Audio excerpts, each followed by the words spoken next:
Crisis de México y lo que ello implicó en términos de los flujos de pagos para los operadores de los comercios en la zona libre de Colón, y por otros efectos que tuvo en otras economías, especialmente en Colombia, después afectada por razones políticas. Como ustedes saben, Colombia es el principal comprador de las reexportaciones de la zona libre de Colón. La disminución de esas demandas afectó también la zona libre de Colón. Obviamente, además de eso, se combinaron otros factores externos que a menudo a veces no son muy conocidos, que fue digamos, un deterioro en la relación de costos con la que tiene que operar la zona libre de Colón. Como ustedes saben, básicamente la zona se provee de artículos que vienen de economías del este y le vende a economías que están atadas al dólar, esencialmente.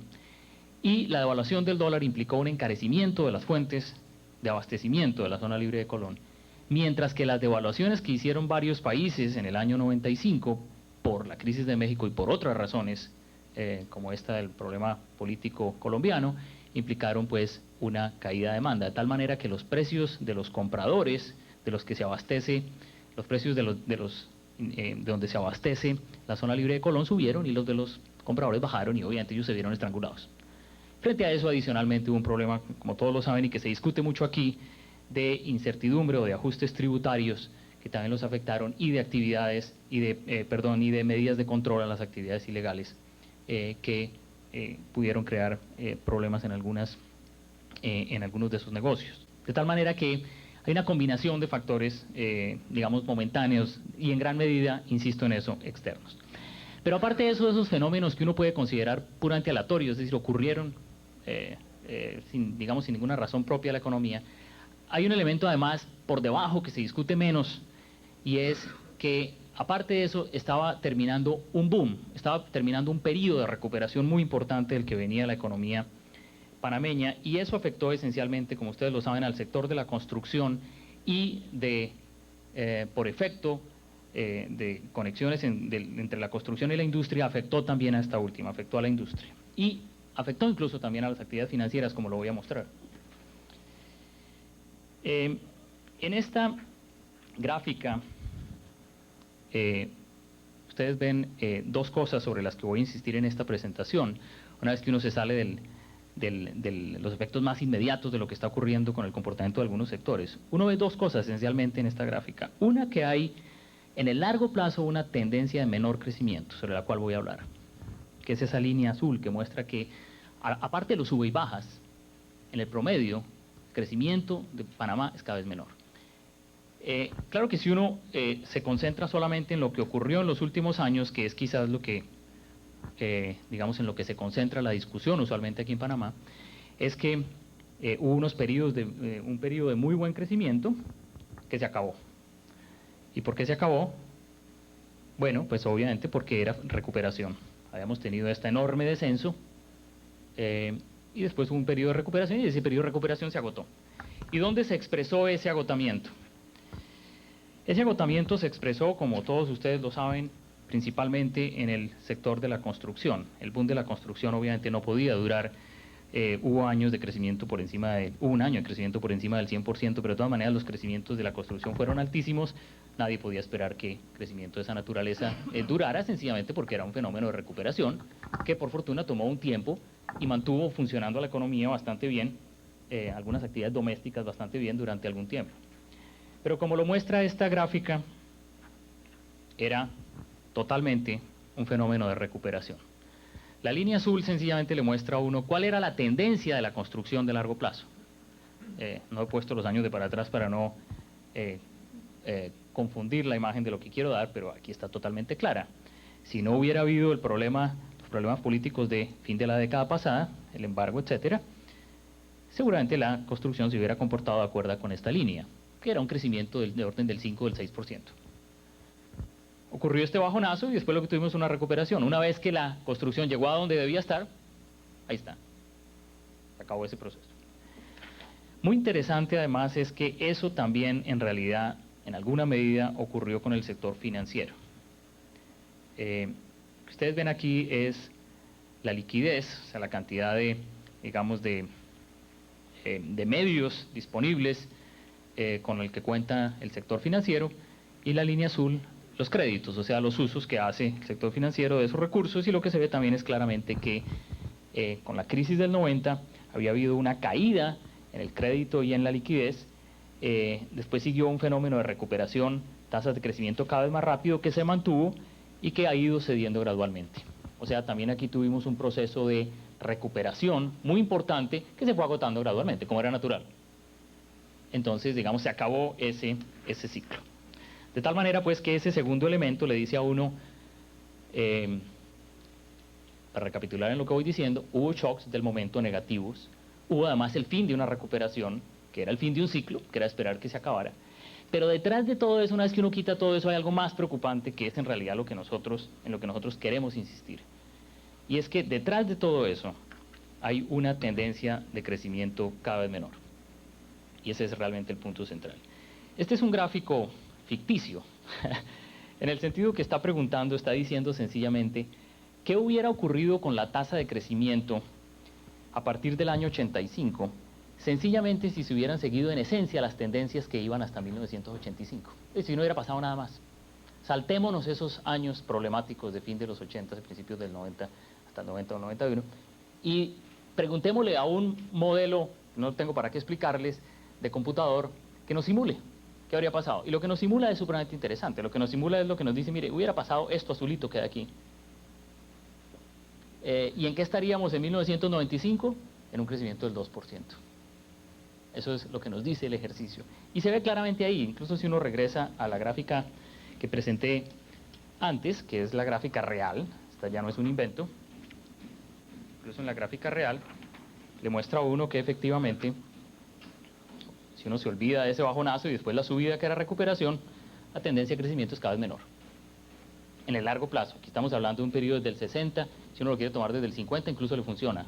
Esta era una economía que crecía, si ustedes lo ven, en promedio, en el orden del 7% en el año, al margen de los boom de los ciclos, claro.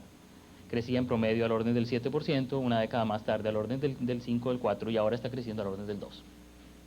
Entonces, una vez que Panamá haya dejado de ser una economía de rápido crecimiento, aquí está la comparación con América Latina, todos los países de la región, y tenemos que si uno toma, sencillamente si toma el periodo completo 60-95, o sea, el promedio de todo el periodo que yo he mostrado en el otro gráfico, encuentra que Panamá es la economía de tercer crecimiento más rápido de la región. Pero si uno se concentra únicamente en el periodo 85-95, los 10 últimos años, que está bien medirlos así porque hay una caída, pero después una recuperación muy fuerte, y en el promedio, digamos, uno está sobre la tendencia, encuentra que ahí, en la línea verde, Panamá realmente no luce muy bien. Panamá dejó de ser, era una economía de muy rápido crecimiento, dejó de ser una economía de rápido crecimiento. Y eso está, repito, al margen de los efectos inmediatos y al margen del problema de los ciclos de recuperación, etcétera. Y en adición, claro, como tiene esos ciclos fuertes de caídas y de subidas, etcétera, pues Panamá tiene además el problema de ser una economía que no es muy estable. O sea, son dos cosas distintas, ¿no? Una economía que ya no crece mucho, pero que además no es muy estable. Quizás esta inestabilidad sea una cosa pasajera por eventos políticos, todos suponemos que sí lo es, pero cuando uno coge las cifras y las estudia, pues le encuentra que Panamá no es tampoco una economía estable. Muy bien. Lo siguiente, obviamente, bueno, ¿por qué? Entonces, ¿por qué? ¿Qué es lo que hay detrás de eso?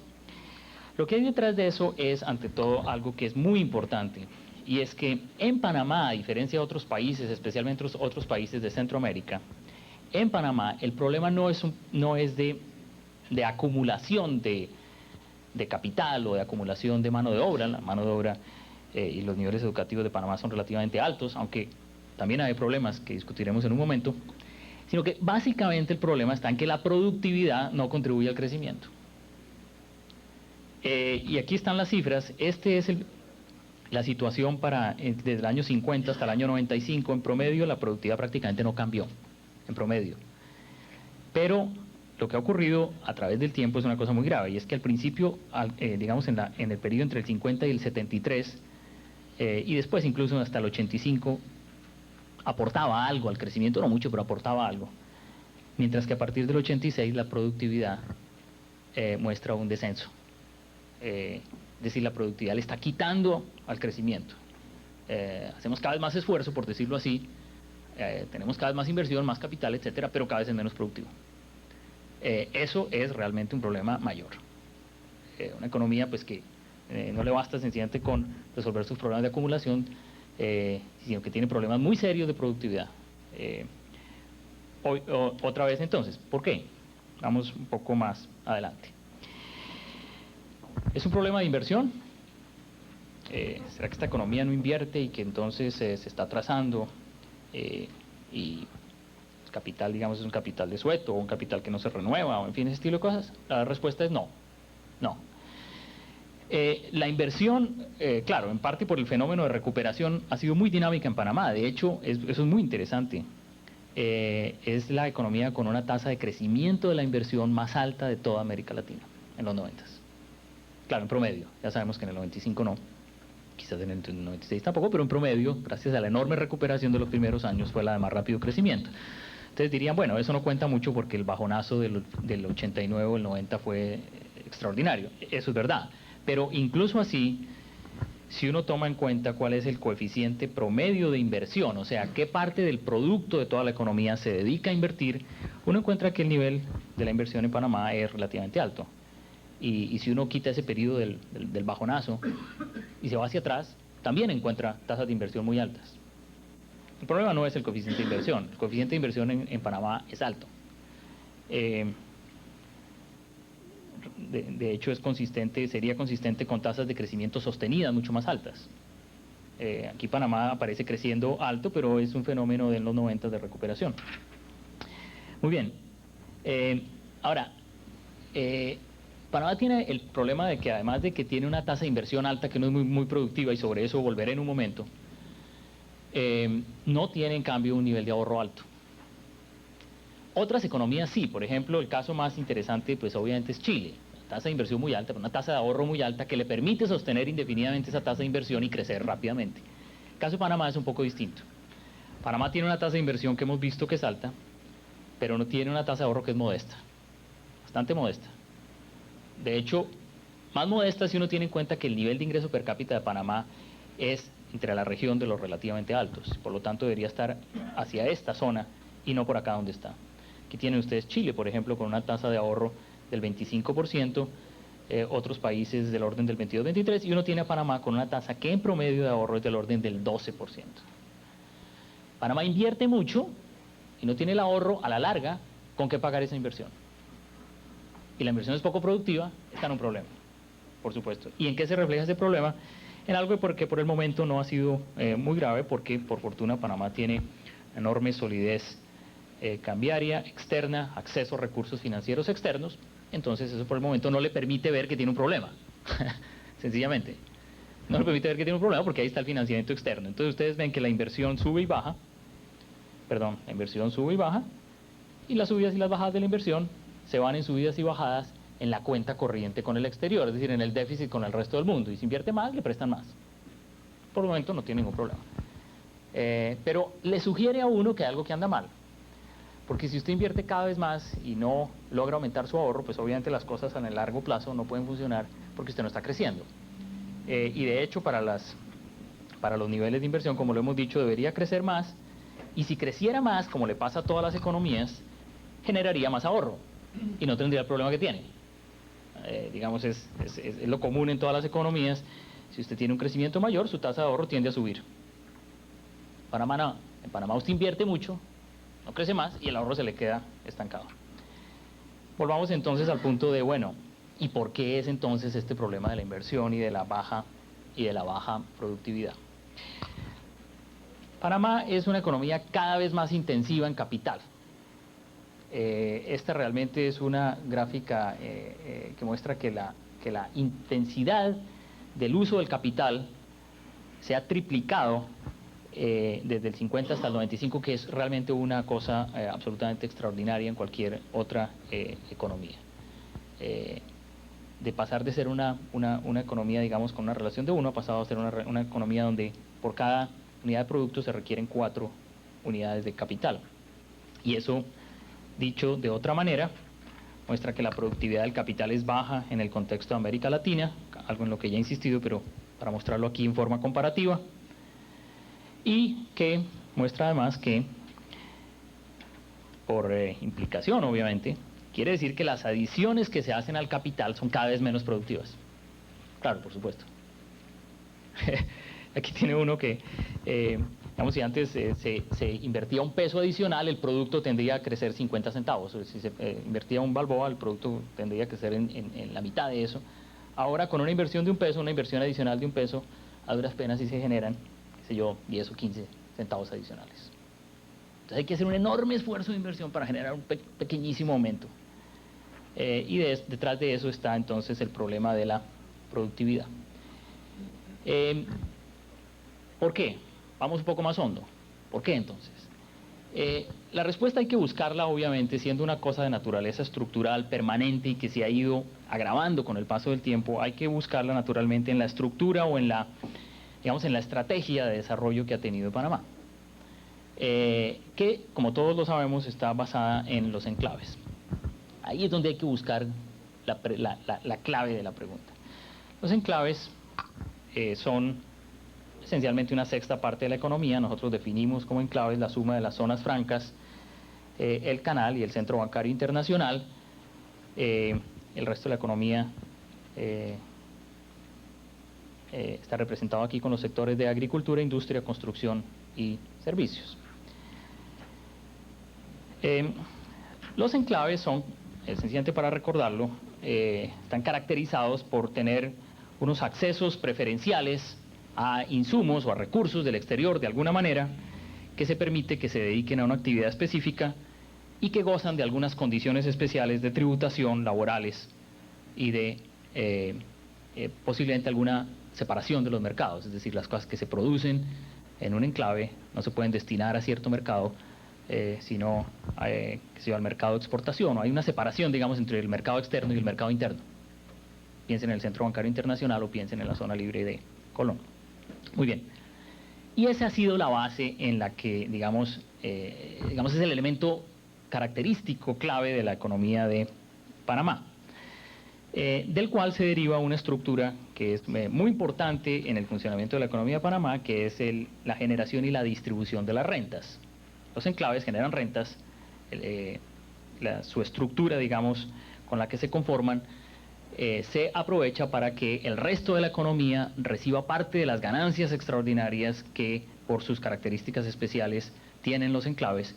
Esas rentas se reciben en la economía a través de distintos canales, por ejemplo, a través de impuestos, a través de pagos salariales más elevados, a través de la demanda de bienes y servicios que hacen esos sectores, y ese, digamos, es la relación básica de relación entre el enclave y el resto de los sectores de la economía.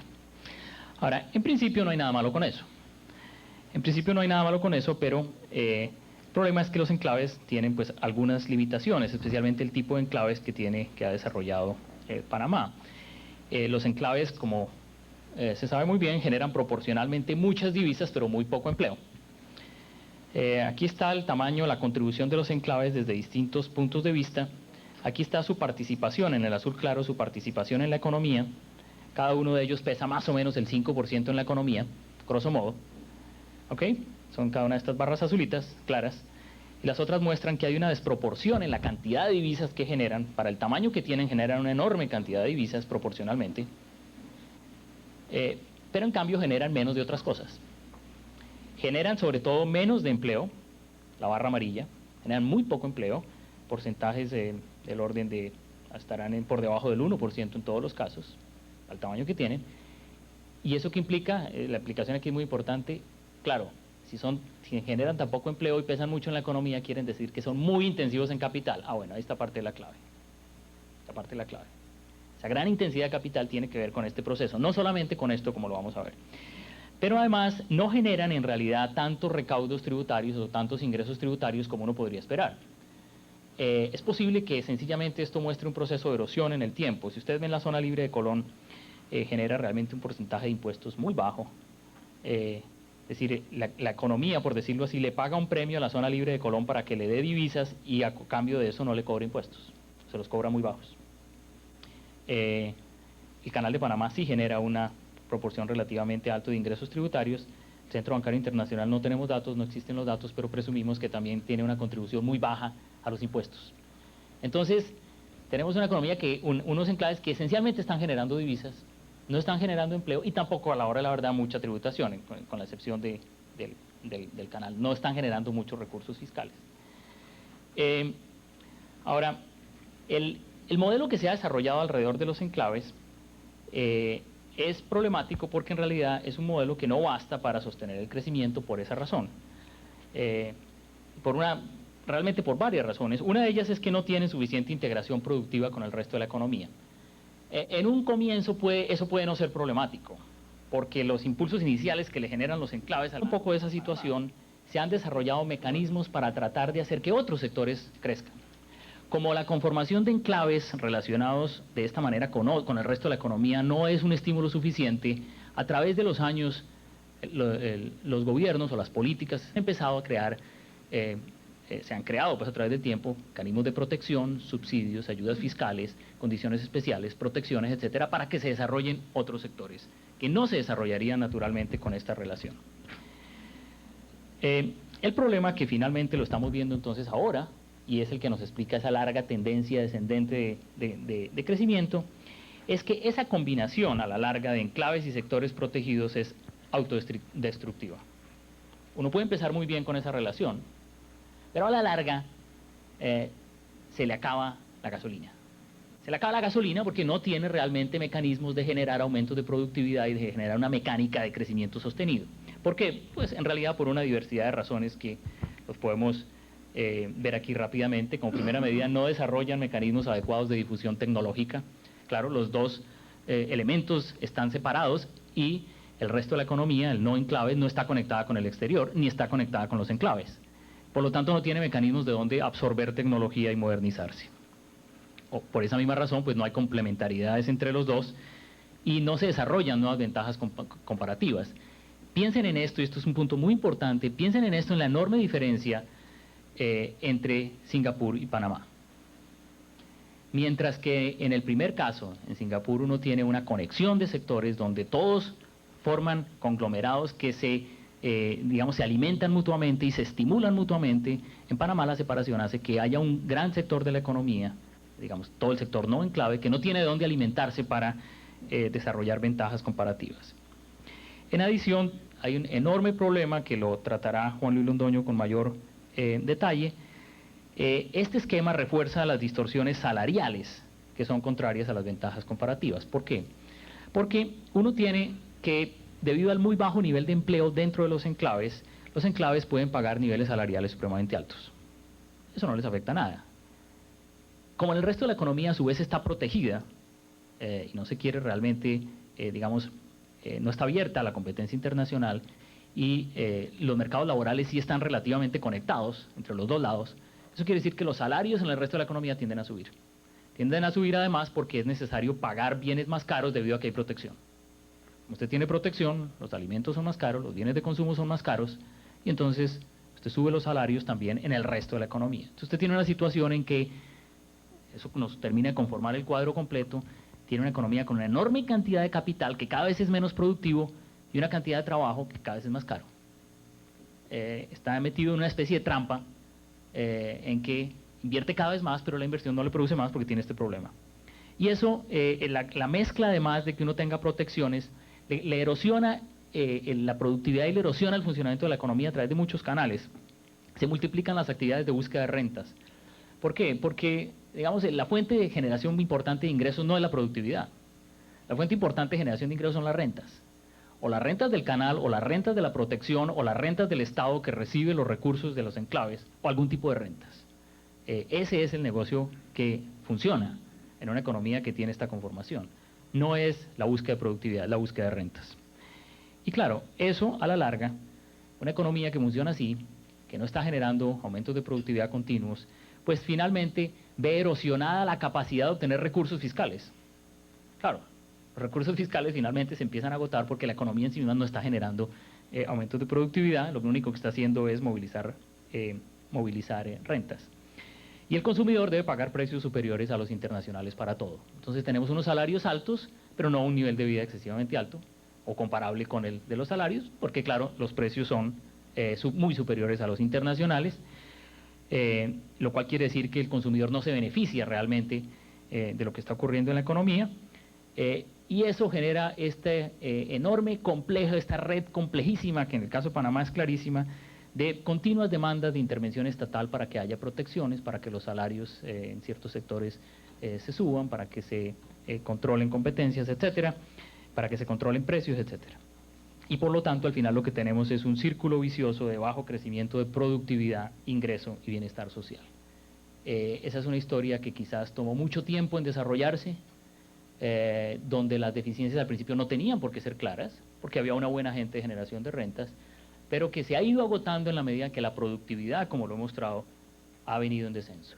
Hay que invertir cada vez más para obtener cada vez menos, y eso finalmente agota todo el proceso y agota también el proceso de, incluso, de obtención de rentas para el propio Estado. Permítame entonces concluir mi presentación con una síntesis de lo que he dicho. La desaceleración reciente nosotros encontramos que es el resultado del fin de la recuperación, shocks externos y tendencias de largo plazo. Y en eso, lo que realmente más nos preocupa, porque lo que vemos como el efecto dominante, es esta tendencia menor de crecimiento de largo plazo, que se debe no a un problema de inversión es alta, sino básicamente a un problema de productividad. La productividad es cada vez menor.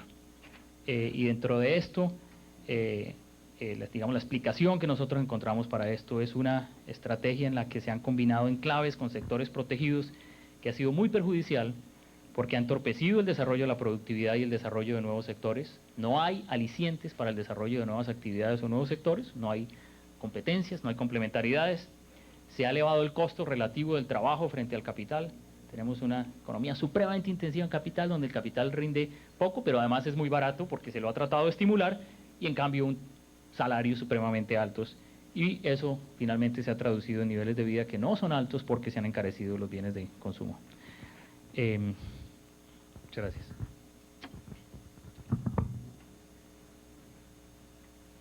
Básicamente el mensaje es la desaceleración no es un problema coyuntural y no se va a ir duraderamente por sí sola.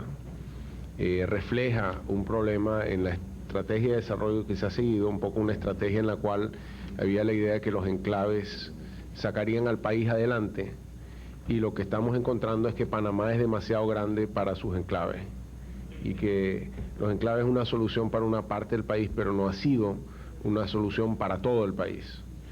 Y como no ha sido una solución para todo el país, hay una parte del país que ha estado quedándose atrás. Y esa parte del país que ha estado quedándose atrás es lo que se refleja en los problemas sociales que confrontan. Y para entonces enfrentar la discusión sobre los problemas sociales, quisiera pasarle ahora la palabra a Juan Luis Londoño, que un poco nos muestre las consecuencias y las implicaciones sociales que tienen los problemas estructurales que hemos identificado en Panamá.